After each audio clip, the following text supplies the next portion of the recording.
That's right. So it's time to, because Olumide will be saying, put sports into the curriculum in schools so that will take it very seriously. You know what the U.S., you're part of the system, the U.S. collegiate system, what it does to basketball in the States. How about we start looking for ways to collaborate, like what you've been doing for 19 years. How about we take it to the schools also? Yeah, we're probably taking all this a lot to school. And the one thing that we really refuse to understand is like back in the days, where I was playing was analog. Right now, sports are gone scientific. You know, probably because just like sport, right now is a game of action and reaction. You know, so like, okay, I have to make that pass as a football player. I have to make that pass to my outside right. So by the time you get it, it's speed, the calculation, you're going to calculate a little bit. So quickly, about half a second is a reaction and action. Just like volleyball, just like handball, just like judo. Okay, I have to take, just like basketball, I have to make this pass. I have to, so that's part of education is extremely important because it helps your motor learning skills. So we have to take this back. And unfortunately, I've seen most schools right now, I've seen the playground just getting decayed. And at the same time, the schools, rather than for them to have a playground, even within our community, they're all building like houses, no extracurricular activities, but they never knew that this doing sports combined with education, it takes a lot of kids off the street. I mean, I'm one of it. So I never know what I would have done without education and basketball. That's right, because it's very, very important. And you're part of basketball administration in Nigeria now, so we should charge you guys to bring up policies that can guide that, to take it back to the school so that we get persons responsible for this talent, so that when they get home, they're with parents. When they come to the clinics, they will illuminate you. When they go to school, they're also in safe hands. The federation must do this. Yeah, definitely. We're probably just going to put that into not only basketball, in all sports. So probably, you know, like part of all problem that we have in Nigerian sports right there is like you probably just making a carpenter to do a weather job. You know, so probably we have to understand what the basis of it and how we have to do what we need to do, but the importance of education and how it goes along with sports. Yeah. So we have to go back to the grassroots. You're talking about 80s, 70s, or early 90s when you see all those like late Stephen Keshi, you see all the Samson Siasia, Aaron Walks coming out from Principal's Cup, see Marion Yale coming from school sports, Chidi Hima coming up from schools. We don't have that any longer. So instead rather than that, because nowadays we have to understand that the computer game, all those going to movies, all those took over.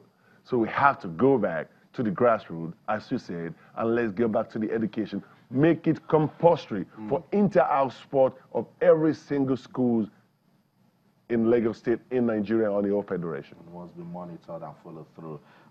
Let's talk a bit about basketball administration in Nigeria before we go on this break. Where are we with basketball administration? Oh, where we are now, unfortunately, we're still struggling. So we took about 10 steps forward, we're taking about 35 steps backward. So with all what is going on with the faction and no factions, and it's unfortunately our basketball is getting backward, but I probably believe the days that left is not up to date that we started the journey. The last time you were here, you said, let's do it for the love of the game. Let people that are passionate with our basketball take over it. So with what FIBA said, did FIBA put more to the trouble, or are they actually giving us a way out of all of the crisis? Because you're FIBA ambassador. So oh, well, probably I think also right now, so the FIBA already set a deadline. Now they came out with a letter. They said they don't recognize the both elections, so that they're going to give us the guidelines, and they have been actually been follow the process they said they're going to do. The letter that came out in March, if I was right, or May, they said they're going to contact all the stakeholders relevant stakeholders by July. Then so for the draft, which they did, they sent a letter. They said everybody should submit a constitution that they have in June, which both parties did, I believe so. Then they wrote a letter, want to get in July 6th, that, okay, we're going to work on this constitution that we got, that you had before. Okay. So, which was the first phase. So the second phase ran about 3 days ago. They sent the first draft constitution and status for the Nigerian Basketball Federation. And they gave the both parties an NOC and about 2 weeks till 28th of September. to respond and send it back. So that means the next one, which is going to be the final start before the election, is going to be by October 15. So the FIFA gave deadline. They said the first one by July 30, the first revision. The second one is going to be by by August 38 for the second one. So then that was the first draft. So the second and final draft is going to be will be coming out by October 15. But they give you a chance to talk and to contribute till September 15. So far, so good now. Have we been talking? They're on the right way. Have we been talking? We've been talking? Yeah. I don't think so. Because as I said earlier on, it was truly for the love of the game, for the youth who are really in the one in these shoes. I think that we should all come together and look for the way forward. Very, very important. So that's the story.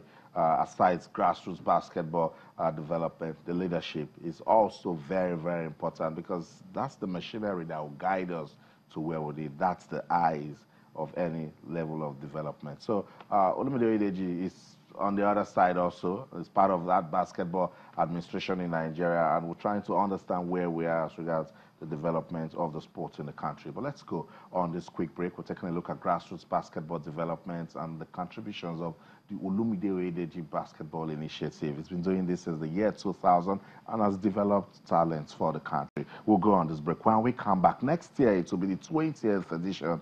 Will we see anything different from the Olumide Oyedeji Basketball Clinic? We'll talk about it when we'll come back, so don't go anywhere. Stay.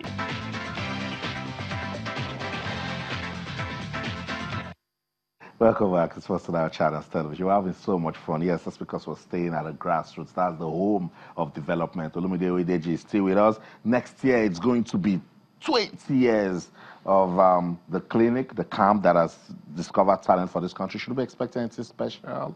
Yes, by the special grace of God, going to be a lot of good things. Bring a couple of NBA players, the NBA legends down here, and probably by that period, and all the past players, the MVPs where they are right now, the one in NBA academies, the NBA players, just people in and out comes together. We're going to have a gala night, just put something together. At that particular time, we're probably just going to launch. You just like to just get an answer there. We probably just have to have like a basketball institute at the sports academy. Sounds good. In Nigeria. Sounds good. We're the first one, and always try to be the pace setter. Yes. While others follow. It sounds good. And there's something you also used to do that makes the saying star make you superstar or something. Probably that was it.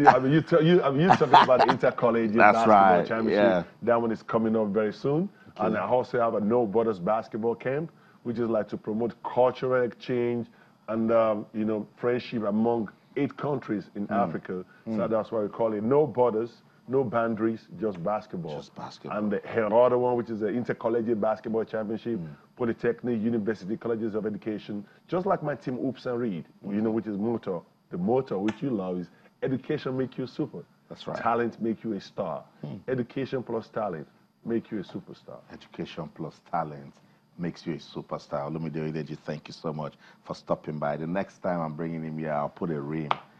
We'll just shoot to see who is the better shooter. Oh, well, let's see. You might probably just be a better talker, where I might probably be a better shooter. It's okay. Thank you so much, Olumide. Thank you so much for having me here. Always a delight. Thank you Keep doing what you're doing.